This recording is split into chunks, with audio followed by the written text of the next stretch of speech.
Police तरोज Congress के सरगर्म कारकुन गोविंद कोकुलवार पर हुए जानलेवा हमले के मामले में चौपाला के मुकामी साकिनान और पद्मशाली समाज ने मुलजिमीन की फौरी गिरफ्तारी का मुतालबा किया है। कांग्रेस के सरगर्म कारकुन गोविंद कोकुलवार पर हुए जानलेवा हमले के मामले ने अब तूल पकड़ना शुरू कर दिया है।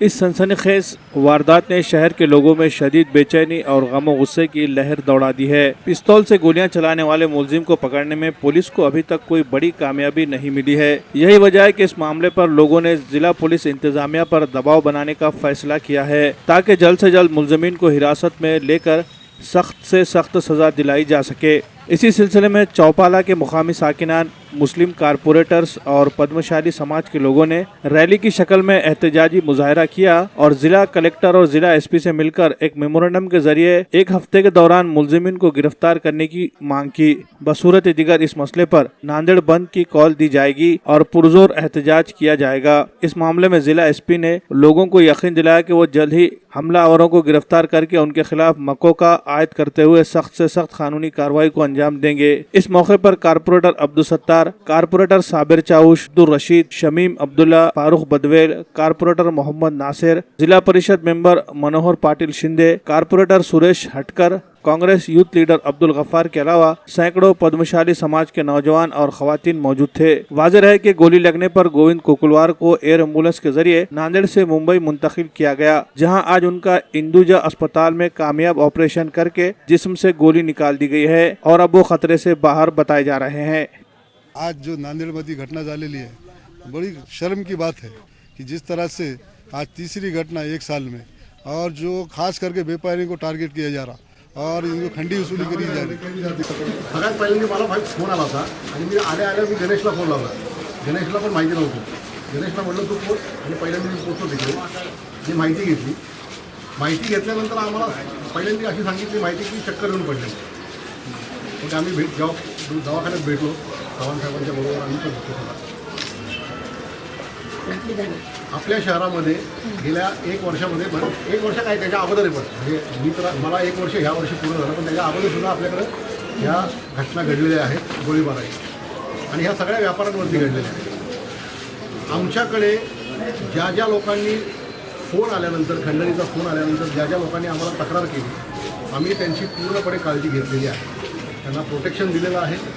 त्यांना आम्ही घरी प्रोटेक्शन, बाहेर प्रोटेक्शन, त्यांच्या आणि काही ज्या गोष्टी वैयक्तिक सांगायच्या असतात त्या त्याप्रमाणे सांगून त्यांच्याबरोबर कंटिन्युअस आमचं लायझन चालू आहे। दुर्दैवाने काही लोकांनी आम्हाला त्यांना फोन आलेले सांगितले नाही किंवा त्यांनी काळजी घेतली नाही।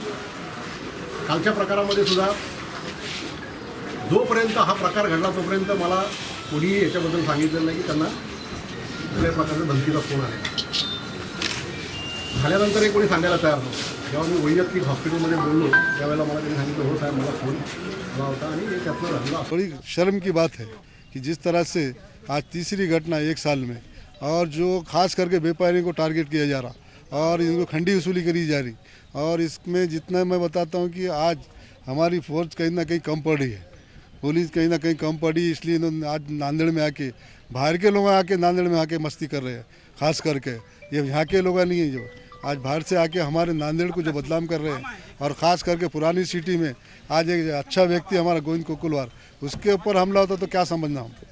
जो आज जिस तरह से आज हमारे सभी कारपोरेटर और हमारे पद्मशाली समाज के एक सब पदाधिकारी मिलकर हमने बाज़ाब्ता एक मार्च किया, जो पीली बिल्डिंग से लेके यहाँ तक पैदल आए, और सबके एक ये था, दर्द था दिल में।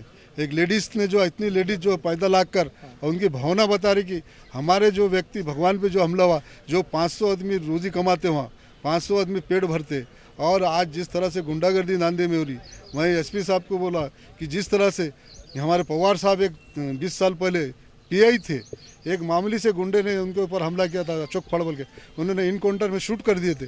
जब भारत के गृह मंत्री शंकर राज चौहान थे, उन्होंने उनके ऊपर कार्रवाई की थी, पर हमने मैं जाके और मकबूल सलीम सभी जाके उनसे रिक्वेस्ट की, साहब जिसका पीआई के घर तक जाता है जो गुंडा और उसको घरवाली को उठाता बोलता तो उन्हें शूट नहीं करिए तो क्या करिए। हमने भी मांगनी की है कि आज जो ऐसी घटना होती है तो शूट कीजिए, कोई भी समाज का क्यों नहीं रहता कंटक, उसके ऊपर कार्रवाई होना। कार्रवाई बेहाडला झालेला आहे त्याबद्दल अखिल भारत पद्मशाली संघम तर्फे, मराठवाडा पद्मशाली संघम तर्फे आम्ही निषेध व्यक्त केलेला आहे आणि आताच आम्ही SP साहेबांना निवेदन दिलेलं आहे आणि त्यांनी म्हटलं की तुम्ही जरूर याच्यावर लक्ष घालणार, तुम्ही माझ्यावर विश्वास ठेवा.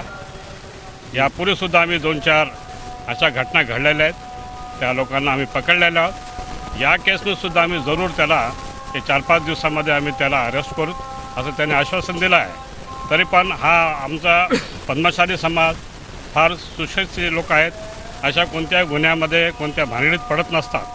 तरी पण ही भ्याडाला झालेली आहे. त्यामुळे आमचा मराठवाडा पद्मशाली महासभेतर्फे आम्ही प्रत्येकाकडे निवेदन देणार आहोत, तर जिल्हाधिकारी साहेबांना निवेदन देणार आहोत. याउपरी जरी कारवाई न झाल्यास आम्ही महाराष्ट्र लेवलला आणि पूर्ण अखिल भारत संघामध्ये जेवढे आमचा पद्मशाली बांधव आहेत ते आंदोलनात उतरतील आणि याविरुद्ध लढा देणार आहेत. पास कि भाई जो आरोपी है उनको चौकसी करके उनको सख्त से सख्त पकड़ो और शहर का वातावरण जो ख़राब हो रहा है वो वजह से तो आज हमको SP साहब ने आश्वासन दिया कि कुछ लोग ट्रेस हो गए और हमारा कार्रवाई चालू है.